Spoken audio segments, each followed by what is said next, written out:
ছুটি কাটিয়ে মোহামেডান অনুশীলনও শুরু করে দিয়েছে, আইএসএল আবার শুরু হচ্ছে। এরপরে একটা কঠিন ম্যাচ করে রয়েছে, টেবিল টপার বেঙ্গালুরুর সঙ্গে মোহামেডান খেলা।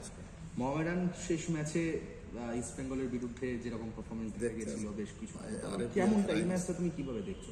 একটা ম্যাচ হয়, কোনো ব্যাপার নেই। আমরা 9 জন নিয়ে গত বছর দিল্লিকে 9 জনের মধ্যে হারিয়েছি, তো তার জন্যে 9 জন ছিলাম যে জিততেই হবে, কোনো ব্যাপার নেই। আর তাছাড়া আমি সেদিনও বলেছিলাম যখন আমরা মাঠ থেকে বেরোচ্ছিলাম যে ওর যে কোচ আছে তার স্ট্র্যাটেজিটা খুব ভালো ছিল, তার জন্যে আমরা হয়তো স্কোর করতে পারি, সেটা আমাদের ব্যর্থতা আছে, আমরা করতে পারি না। এখন টপার কে আছে কে না আছে এগুলো নিয়ে কেউ মাঠে নামে না।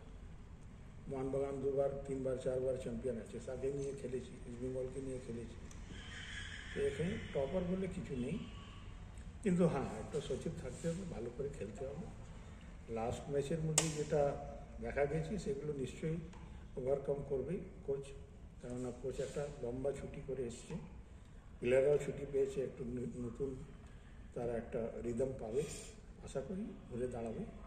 তার মধ্যে আমাদের যেখানে ঘাটতি আছে ওটা তো ইমিডিয়েট পূরণ করা যাবে না, ওটা নেক্সট উইন্ডোতে আমরা দেখছি যে কীভাবে কী করা যায়। এখন যেই অস্ত্র আমাদের কাছে আছে ওকে নিয়ে চালাতে হবে, যদি সঠিক লেগে গেল পয়েন্টের উপরে তাহলে গোল হয়ে যাবে, দেখা যাক। এখন কিন্তু টপার বলে কিছু নেই। আমরা জুনিয়র টিম যে আমাদের সিএফএল খেলেছিল সে ওদেরকে আমরা তো ডোরেন্ডের মধ্যে নাজেহাল করে দিয়েছিলাম, 20-25 মিনিট যদি আরও থাকতো তাহলে আমরা জিতেই বেরোতাম। এটা টিমের উপরে ডিপেন্ড করছে কোন দিন কীরকমভাবে খেলবে।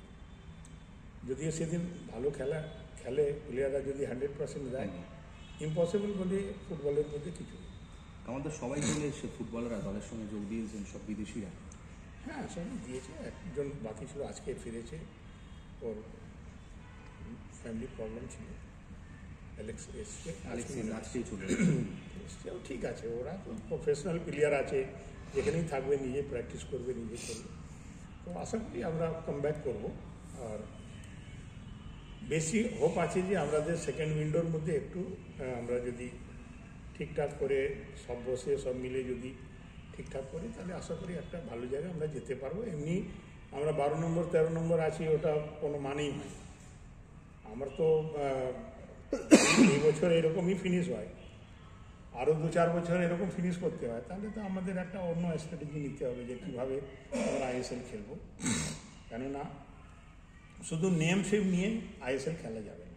যেই ক্লাব খেলছে তার মধ্যে তাদের আলাদা ব্যাপার আছে, থিঙ্কিং আলাদা আছে, আমাদের থিঙ্কিং ওটা না। যদি আমরা 10-12 নম্বরই থাকবো তাহলে আমরা চেষ্টা করবো যে আমাদের ভূমিপুত্র ছেলেদেরকে বেশি সুযোগ দিয়ে আমরা আইএসএলের মধ্যে কম বছরে